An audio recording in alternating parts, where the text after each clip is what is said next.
Bom, pessoal, boa noite a todos. Muito obrigado pela presença, né? Eu sou o Fábio Rossi, sou cirurgião vascular e endovascular. Eu pertenço à equipe do Instituto Venoso, que é uma instituição sem fins lucrativos, é um instituto de pesquisa. E a nossa equipe, a gente faz pesquisa na área de trombose, de varizes, de insuficiência venosa, né? E é um grande prazer e uma honra receber, né, a mundialmente famosa Regina Volpato, uma querida. Muito obrigado por ter aceitado aí participar da nossa live, né? E o objetivo nosso aqui hoje é conversar com vocês sobre uma doença que é super prevalente, né, na população de uma forma geral, que são as varizes, os vasinhos. E nós estamos à disposição de todos vocês para a gente conversar e tirar todas as dúvidas. E estamos aqui à disposição, né, Regina? Exatamente. Ô, doutor Fábio, homens e mulheres têm problemas com vasinhos e com varizes, né? Sim, só que ela é muito mais comum na população feminina, né? Porque quando a mulher começa, a gente não, né? Quando a mulher começa a menstruar, né, os hormônios femininos, eles acabam, os hormônios são vasodilatadores e eles ajudam, né, que os vasinhos comecem a se formar desde quando a mulher começa a menstruar.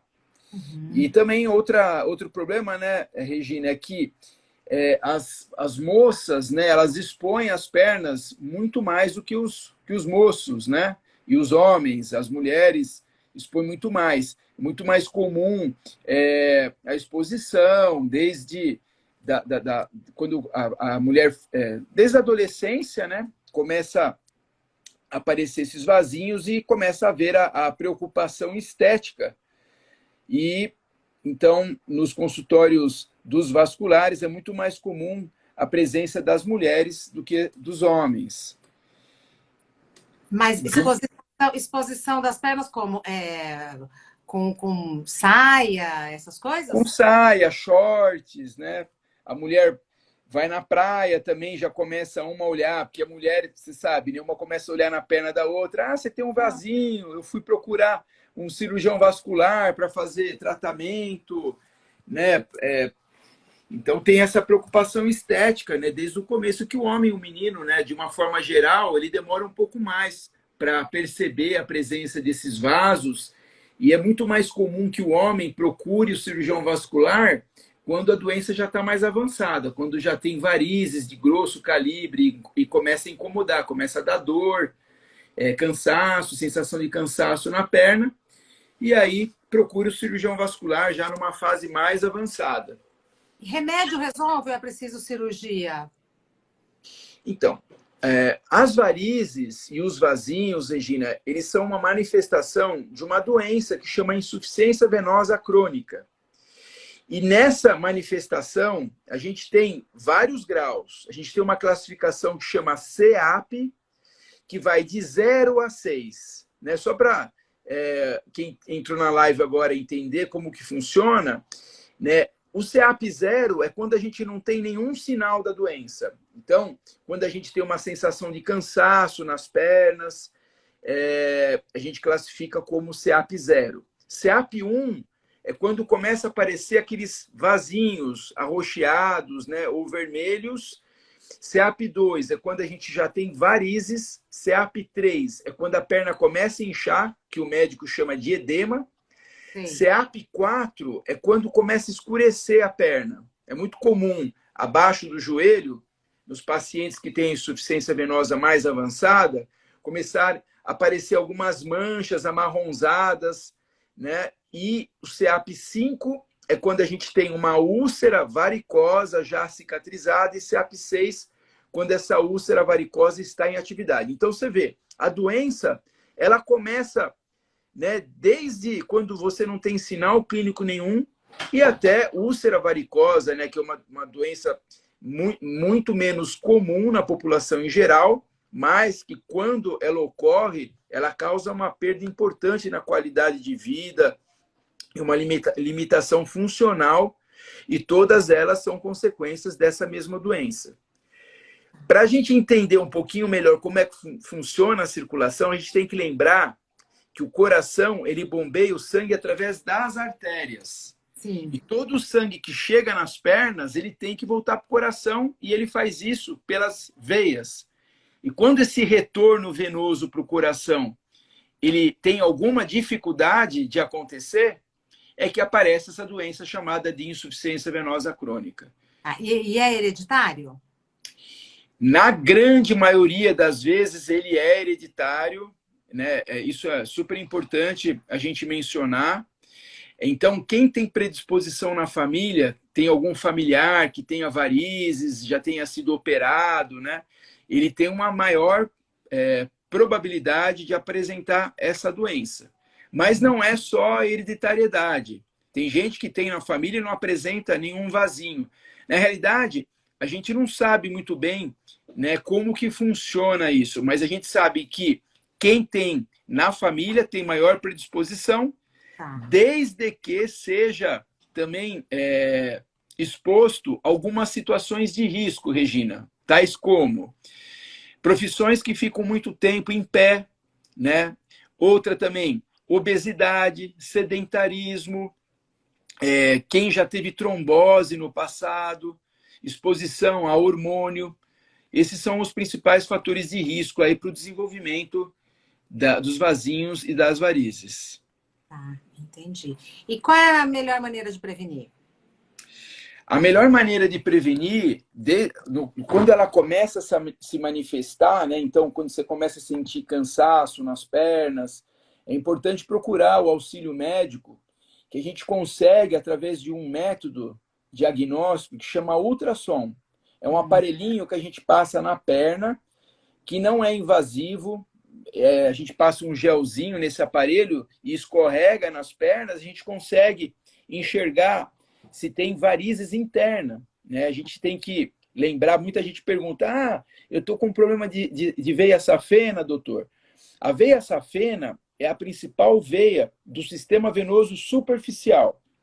E a gente, na maioria das vezes, a gente não consegue enxergar a olho nu, ao exame físico, né? Então, na consulta, além da pesquisa dos sintomas e ao exame físico da presença dos sinais, a gente não consegue enxergar de uma forma geral a veia safena. E a gente, com esse aparelhinho, a gente consegue observá-la e também ver se ela tem alguma insuficiência, algum problema nessa veia através desse método diagnóstico. E aí a prevenção é usar meia e fazer atividade física, eu imagino. Sim, existem várias orientações, né? Uma delas é a realização de exercício físico, elevação dos membros sempre que possível, tá descansando, né? Tá em casa lendo um livro, assistindo uma televisão, colocar a perna para cima. Numa situação já mais avançada, quando existe uma queixa mais grave, a gente pode usar meia elástica de compressão, que a gente tem várias graduações de compressão. A gente tem de leve compressão, suave compressão, média compressão e alta compressão. Uhum. E a orientação, né, qual a graduação que a gente indica, depende muito da situação clínica que o paciente manifesta. E nos casos mais graves, né, em algumas situações, existe indicação de fazer um tratamento através de uma cirurgia, da escleroterapia, que é aquela aplicação dos vasinhos que é tão conhecido, né, na população. Mas não leva a óbito, né, doutor? Olha, as varizes é muito raro causar algum problema mais grave. É uma manifestação menos... se a gente falar em termos prognósticos, não tem assim, uma gravidade tão considerável. O problema é que quem tem varizes, Regina, tem um risco entre 5 a 7 vezes maior de ter trombose. E a trombose, sim, ela pode ser grave, né? Principalmente quando esse trombo, esse coágulo que se forma nas veias da perna, ela se desloca através da corrente sanguínea, pode atingir o pulmão, num processo chamado de embolia pulmonar. Ah, tá. Então A gente precisa cuidar, e se for pegar um avião, uma viagem muito longa, assim, tomar cuidado. Isso, também é importante citar que todo tipo de viagem de longa duração, não só viagem aérea, mesmo de carro, de ônibus, né? Ela, quando essa viagem ela tem um período superior a 4 horas, ela predispõe à trombose. Então a gente tem que tomar algumas medidas para prevenir que isso ocorra. Então, sempre que possível, dar uma paradinha, se você tiver de carro, né, para dar uma caminhada, se hidratar muito bem, não beber bebida alcoólica, nem chá, nem café, porque tanto o álcool como a cafeína, eles são agentes diuréticos. Então, quando a gente faz muito xixi, a gente pode desidratar, e aí os antigos falavam, engrossou o sangue. Sim, engrossa o sangue, e associado, né, à imobilidade que essas viagens de longa duração provocam, pode ser aí uma associação que pode induzir a trombose. Existe um estudo interessante, Regina, que demonstrou que quando a gente viaja de avião e a gente pega o assento da janela, o risco de trombose ele é muito maior de quando a gente pega o assento do corredor. Então, uma dica que a gente tem para dar aí para o pessoal que tem maior fator de risco para trombose é sempre procurar reservar a poltrona do corredor. Porque estica a perna no corredor. Exatamente, a gente consegue esticar a perna, consegue também dar uma caminhadinha no corredor.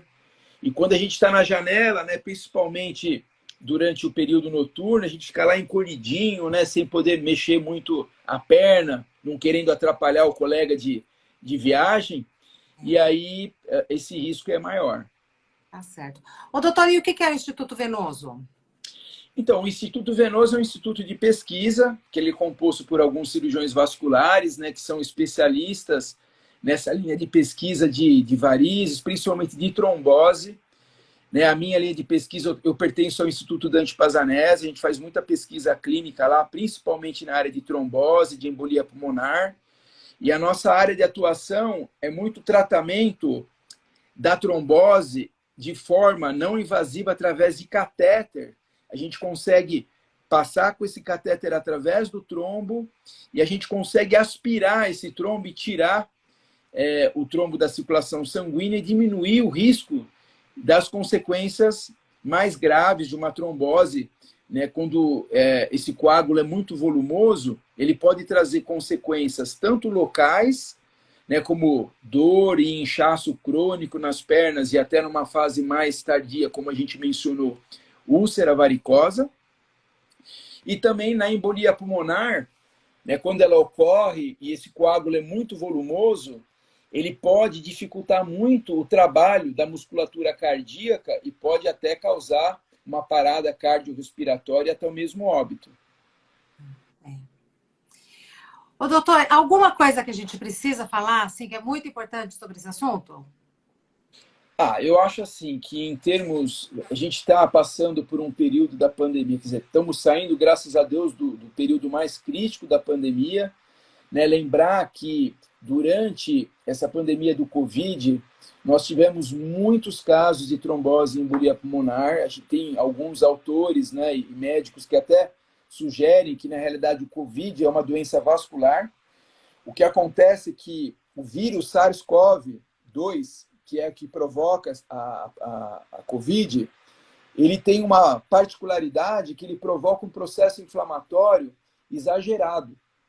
Ele consegue grudar na parede do endotélio, né? O endotélio é a camada que recobre os vasos sanguíneos no seu interior. E aí ele provoca uma inflamação nesse endotélio e aí pode induzir a formação de trombose e de embolia pulmonar. Então, o conselho que a gente dá é realmente todo mundo se vacinar, tomar as doses de reforço. Tem uma dúvida que aparece muito, né? Muita gente liga para a gente, doutor, eu já tive trombose.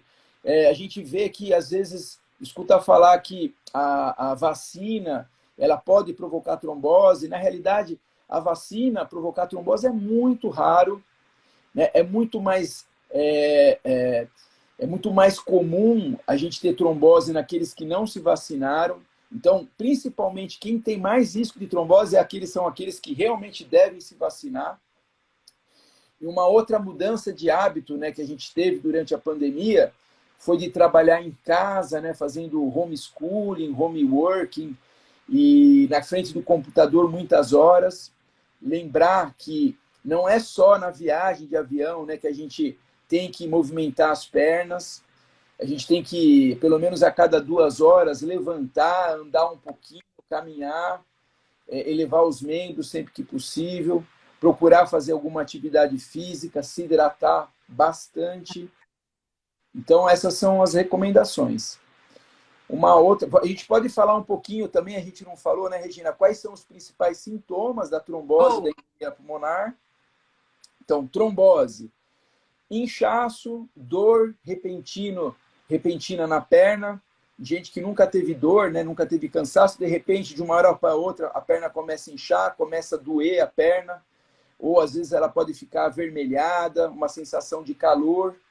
Esses são os principais sinais clínicos da trombose venosa, e a maioria das vezes elas ocorrem nas pernas, né? Mas ela pode ocorrer também nos braços, pode ocorrer também no abdômen. Então, qualquer dor súbita, principalmente quando você tem essa sensação de peso, né? Precisa tomar muito cuidado. De embolia pulmonar, quais são? Tosse, palpitação aguda também, muitas vezes dor no peito. Não é infrequente, Regina, que quando ocorre isso, o paciente procura o pronto-socorro e muitas vezes é confundido com outras causas de dor torácica, né, como infarto agudo do miocárdio ou até a dissecção da aorta. Então, hoje o que a gente faz, né, nessas situações, a gente pede uma tomografia, isso tem que ser feito não mais em consultório médico, realmente em ambiente hospitalar, e através desse método a gente consegue olhar direitinho o pulmão, né, as artérias pulmonares, o coração, para verificar se existe a presença desse coágulo ou não. Então, esses são os principais sintomas. Nos casos... e outra coisa também que é interessante falar, né? Quais são os principais fatores de risco para a trombose venosa? Uhum. Hoje, a gente sabe que o tromboembolismo venoso é a terceira causa de mortalidade cardiovascular, né? Ficando atrás apenas do infarto e do AVC. E a principal causa evitável de mortalidade intra-hospitalar. Então, todas as vezes que você tem uma doença grave, que exige internação, né, e você fica acamado, com dificuldade de mobilidade, né, existe esse risco, principalmente após cirurgias de grande porte. Então, cirurgias ortopédicas, ou quando você, por exemplo, quebra algum osso, né, e você precisa usar aqueles robofutes, né? Ou quando você faz uma cirurgia ortopédica de grande porte, o que a gente faz hoje em dia? A gente usa, né, um anticoagulante de forma profilática para prevenir que ocorra a trombose. E hoje, né, com a modernidade da cirurgia, a gente tem medicamentos que são esses anticoagulantes, que até pouco tempo atrás a gente tinha que aplicar na barriga, né, aquelas injeçõezinhas subcutâneas. Hoje a gente tem um comprimido que substitui essas injeções e a gente pode tomar até em casa e fazer o tratamento até em casa.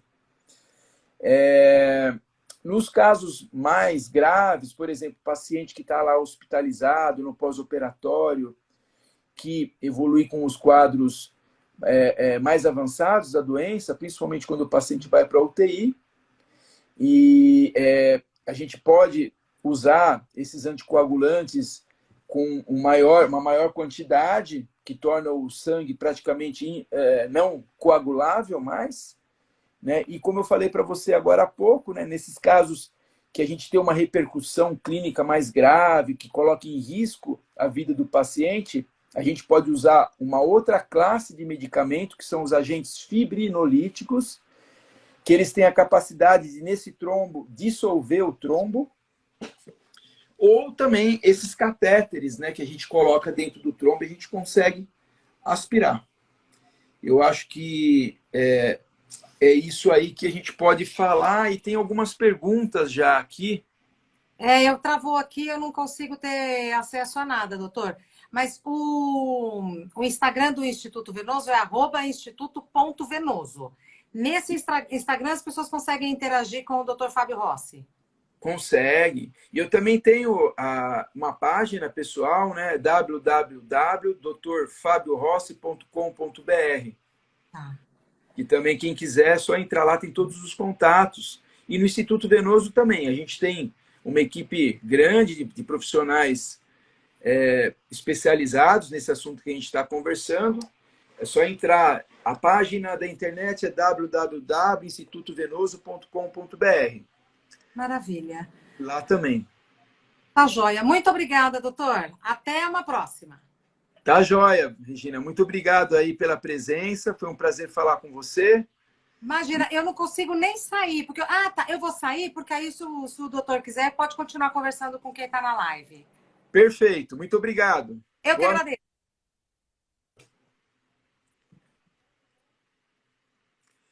Bom, pessoal, tem algumas perguntas aqui, né? Eu acho que a gente tem mais um tempinho para poder conversar. Eu vou procurar ver se a gente consegue responder todas. Tem uma pergunta da jornalista Silvia Cancherini. Muito obrigado pela pergunta. A pergunta é o seguinte: o tromboembolismo é mais suscetível de ocorrer em viagens longas de avião? Se sim, como evitar? Como a gente comentou, Silvia, realmente a viagem aérea, principalmente quando ela é com um tempo maior do que 4 horas, ela predispõe à trombose, e as orientações que a gente pode dar, né, para você e para os demais participantes da live é que tomem bastante água, se hidratem bastante, e durante a viagem, se possível, né, caminhar um pouquinho no corredor para que esse risco diminua.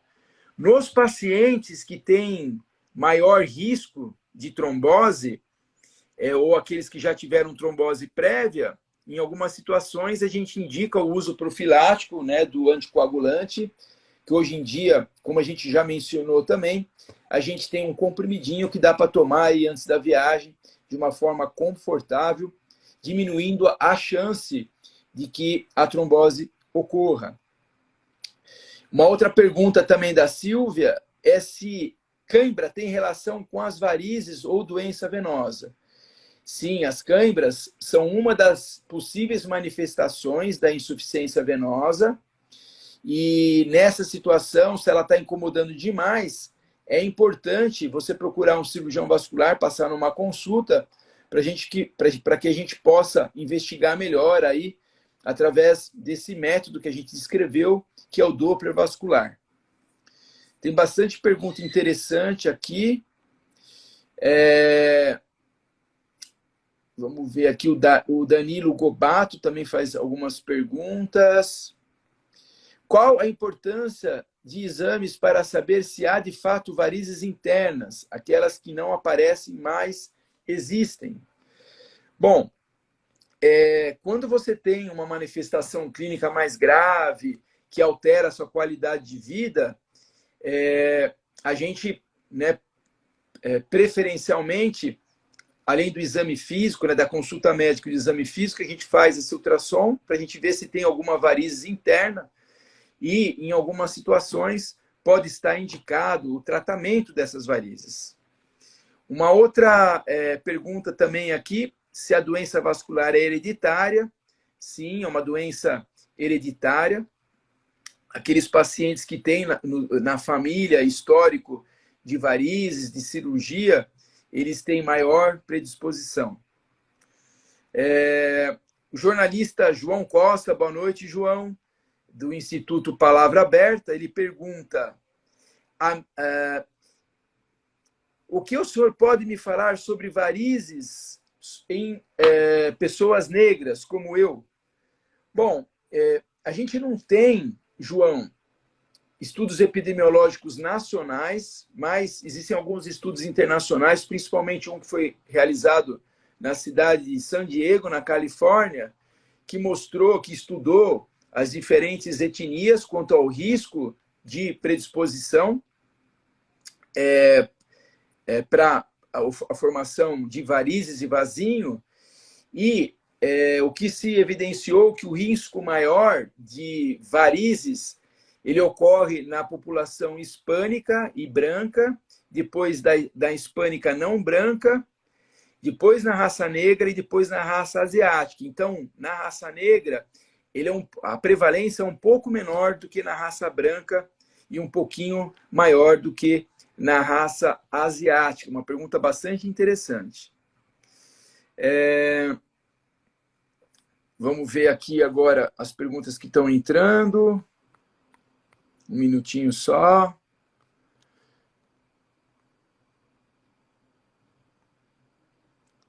Tem bastante pergunta interessante, muita gente aqui elogiando a live, muito obrigado, vários amigos presentes.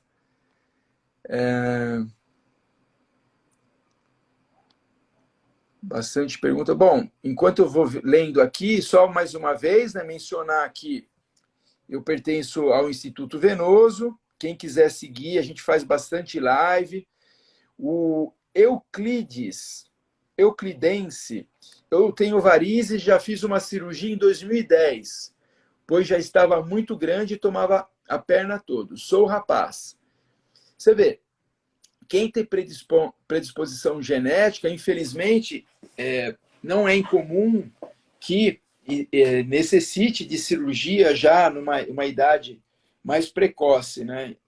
Mais um comentário. O Vitor agradece a live e parabeniza e agradece a presença da Regina. Já perguntaram aqui se é hereditária, a gente já respondeu também. Aqui uma pergunta, por que a mulher procura mais o cirurgião? Porque tem mais predisposição? Na realidade, não. É como a gente já comentou, é porque a mulher tem a preocupação estética, muito mais que o homem. Então, é mais comum que ela procure o cirurgião vascular numa fase mais precoce da doença, o que é muito bom, que a gente já pode orientar, né? Além de fazer o tratamento estético, a gente já pode orientar como faz para prevenir. Uma outra pergunta aqui do Vidmar. Amanhã eu farei uma cirurgia de microvarizes. Já retirei as 2 safenas, mas ainda elas me perseguem. Lembrando, né, que as safenas são as veias principais do organismo, né, do sistema venoso superficial.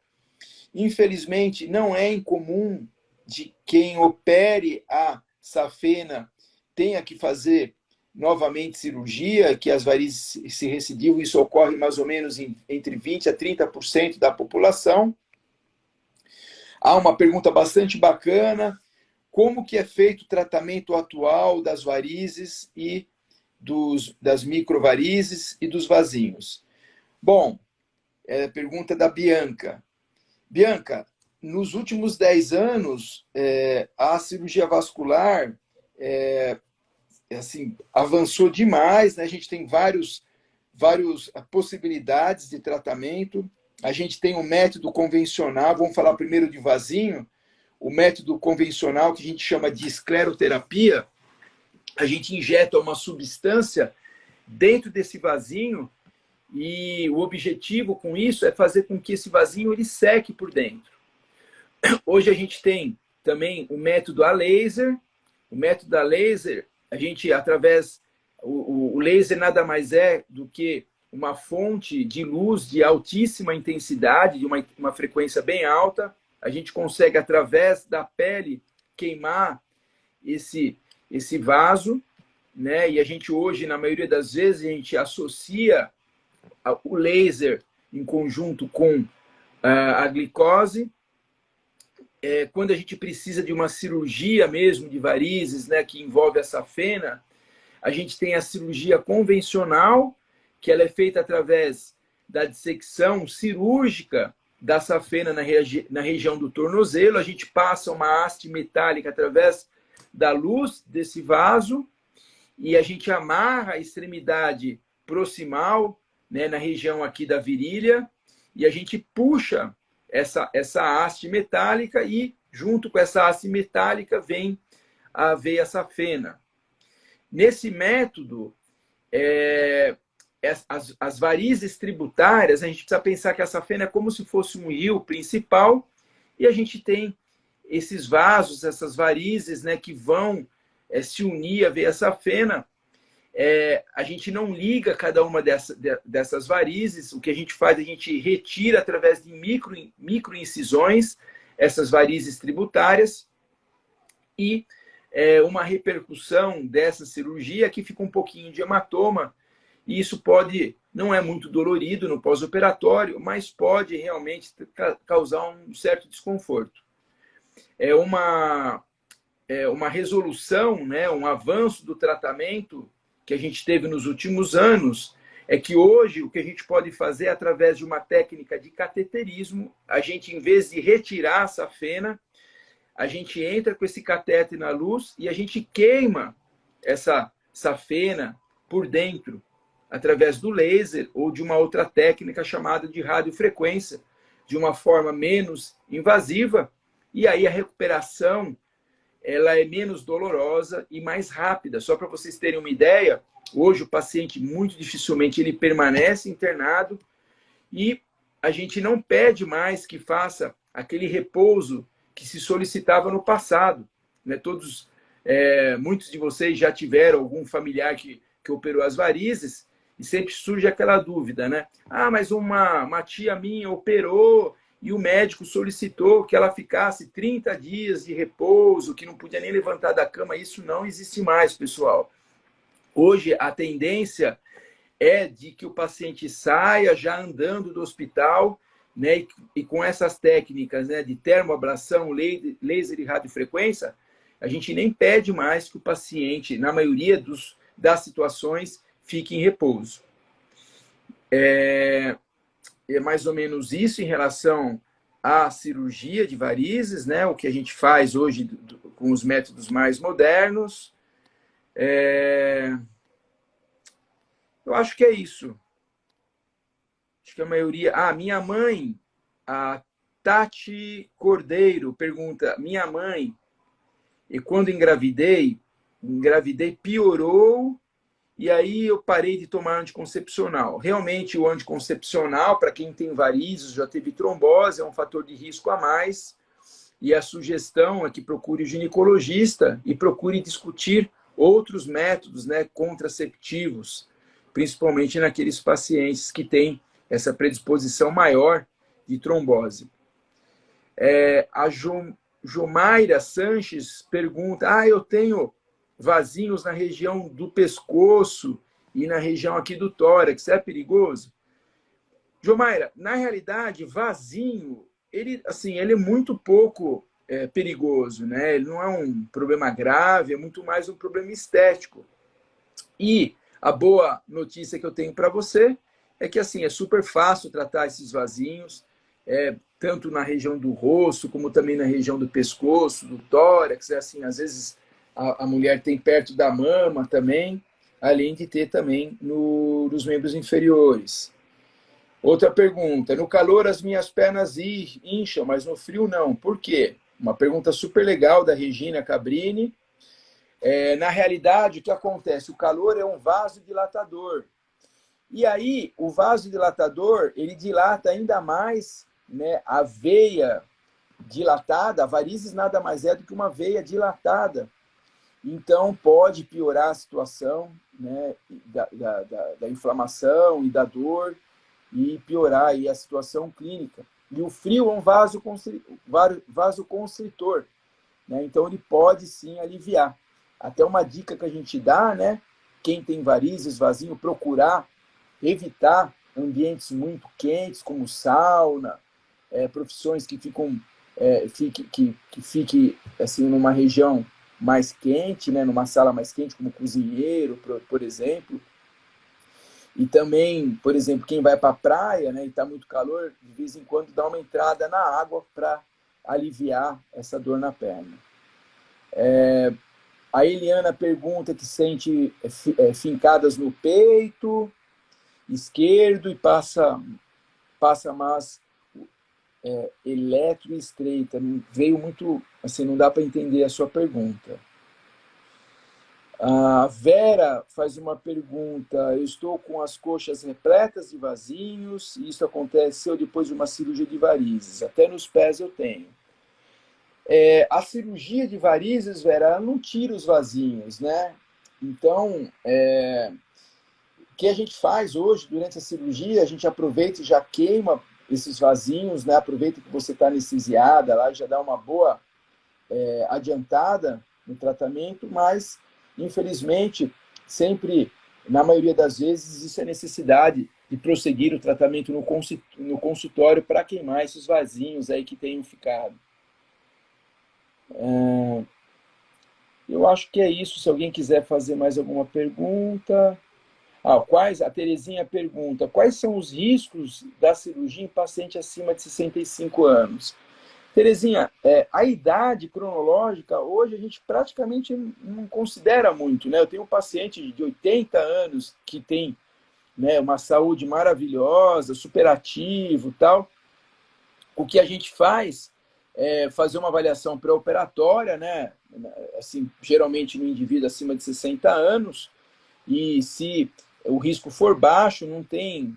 Né? A cirurgia de varizes é uma cirurgia de muito pouco risco. É uma cirurgia que não invade cavidade nenhuma, a gente considera uma cirurgia de superfície, e ela, assim, realmente ela é bem segura. Estou com dicas para cuidar das varizes, exercícios, remédios. Bom, sempre que possível, né, atividade física, principalmente aquelas que fortalecem a musculatura da panturrilha. Lembrando que a panturrilha é a nossa bomba, a gente considera o coração periférico, né, ele bombeia o sangue. Dentro da musculatura da panturrilha, a gente tem um plexo venoso. Toda vez que a gente faz movimento de flexão e extensão com os pés, a gente está exercitando a musculatura da panturrilha, a gente expele o sangue em direção ao coração, e quando a gente está com a musculatura parada da panturrilha, a tendência é o sangue ficar meio parado ali. Então, é muito importante fortalecer a musculatura da panturrilha.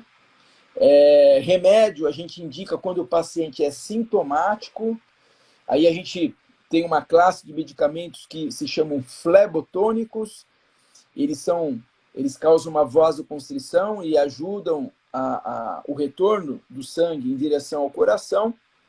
Algumas situações a gente também indica o uso das meias elásticas. Hoje, né, uma reclamação que a gente tem muito, que também é infundada: mas a meia elástica ela é desconfortável.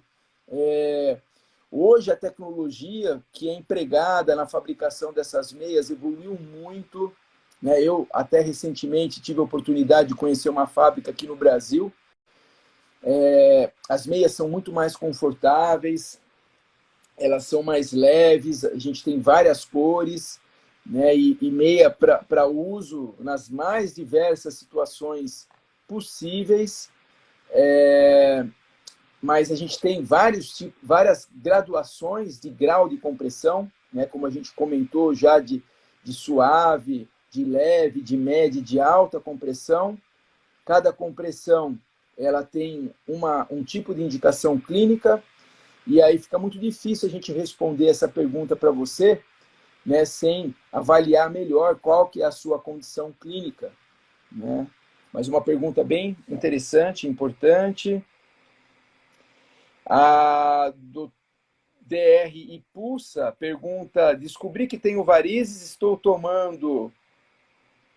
Descobri que tenho varizes, estou tomando Daflon, mas tenho...